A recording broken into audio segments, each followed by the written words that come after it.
इस लेक्चर में हम वर्क डन फाइंड करेंगे जबकि कांस्टेंट फोर्स अप्लाई किए जाए किसी ऑब्जेक्ट पे।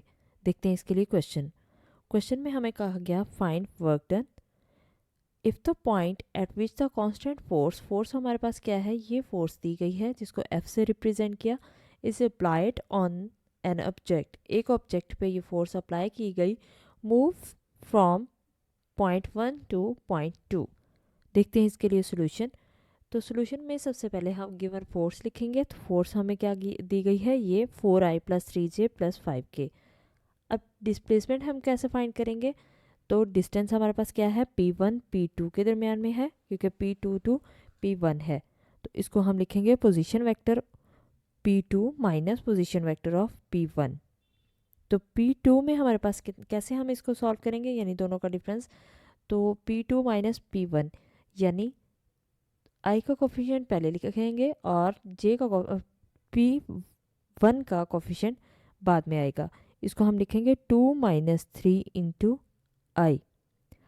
तो ये हमने लिखा और जे का कोफिशिएंट यहाँ पे देखें कैसे सॉल्व करेंगे। जे का कोफिशिएंट 4 - 1। इसी तरह के का कोफिशिएंट हमारे पास क्या आएगा, 6 - 2। लास्ट कोफिशिएंट हमारे पास के कोफिशिएंट्स होंगे, तो 6 - 2 इंटू के।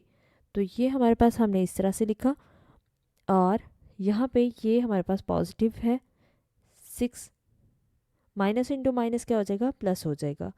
तो ये पॉजिटिव नहीं है, यहाँ पे 6 माइनस इंटू माइनस क्या हो जाएगा, प्लस हो जाएगा। तो 6 + 2 इंटू के और ये कितना आ जाएगा 8k, 4 - 1 3j और 2 - 3 1 - 1 आई।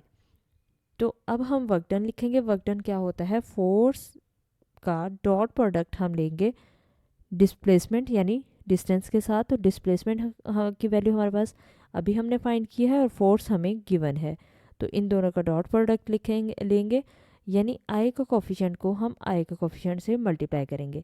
तो 4 इंटू -1 -4, 3 इंटू 3 9 हो जाएगा, 5 × 8 40 आ जाएगा। अब इसको हम सॉल्व करेंगे। -4 + 9 + 40, 49 - 4 कितना होता है, 45। यानी मैंने इन दोनों को पहले प्लस कर दिया और फिर -4 कर दिया, तो 45 हमारे पास वर्क डन आ जाएगा और यही हमने फाइंड करना था।